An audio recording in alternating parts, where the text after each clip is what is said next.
Many feel that Infernal Hordes is boring.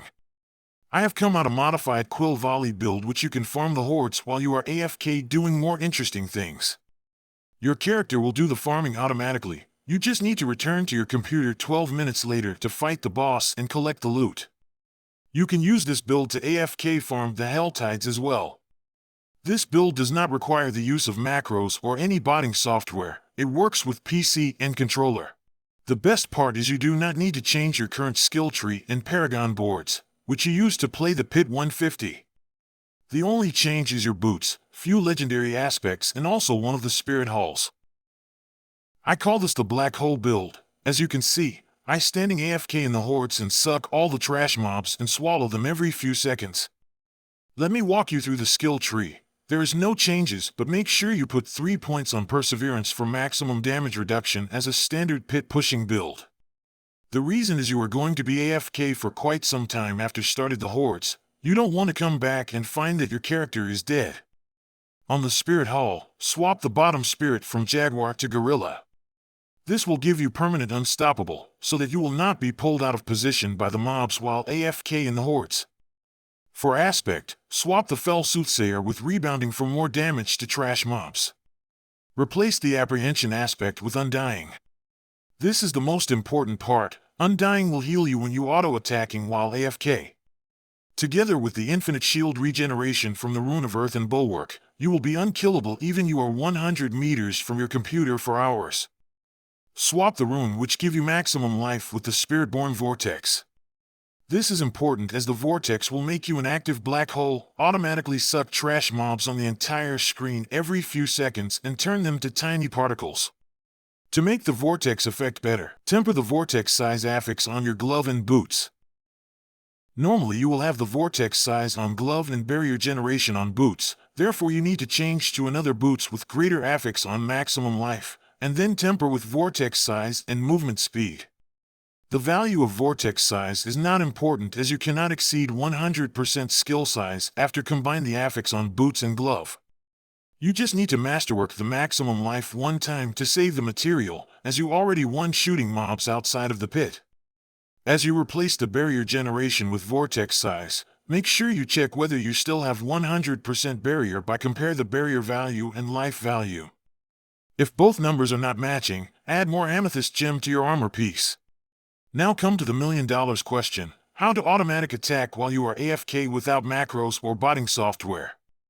You can do this with a low-tech solution. Just put a power bank or anything small but heavy on the key you use to attack. The easiest key to do is the spacebar as it is long and has a lot of space for you to put the power bank. But I prefer to use the 0-number lock key as the spacebar is assigned to the evade by default.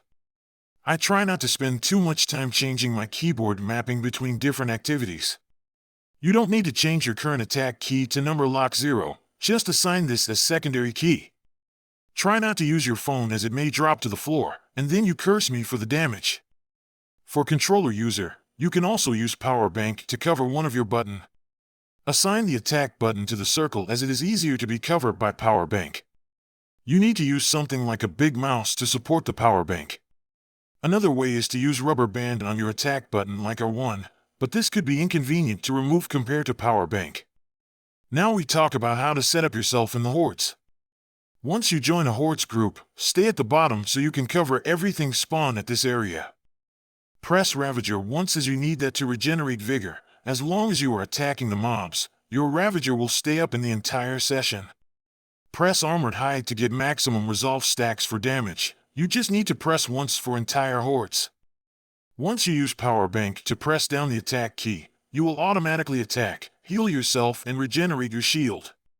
The vortex from rooms will trigger every few seconds to suck all mobs from entire screen and destroy them.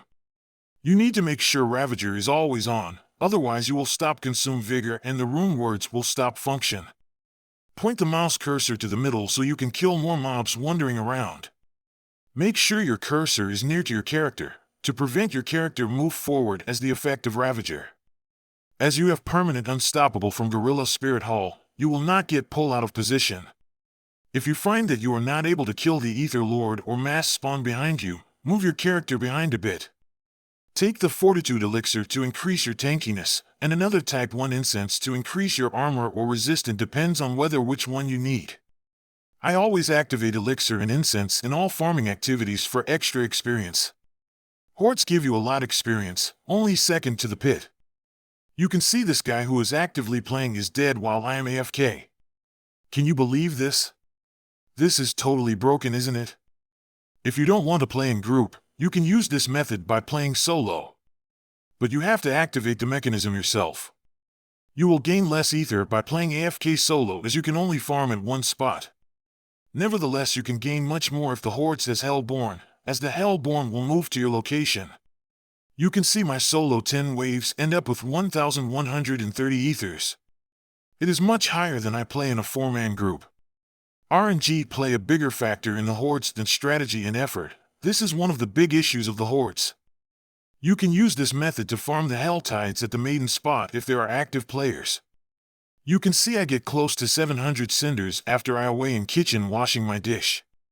You can bring this further if you have a game mouse with macros, which you can set the auto attack without using power bank to press down the key. If your mouse does not support macros, you can download the free keyboard macros auto hotkey. You also can make your character move around and farm more with macros by configure WASD keys with macros. I will not cover further of these two methods, as this video is for both PC and controller players which cannot use macros. That's all I would like to share with you. Thanks for watching. Please click the like button if you find this video helpful. This will help me tremendously. Stay tuned and consider subscribe for more Diablo 4 content. Thank you and have a nice day.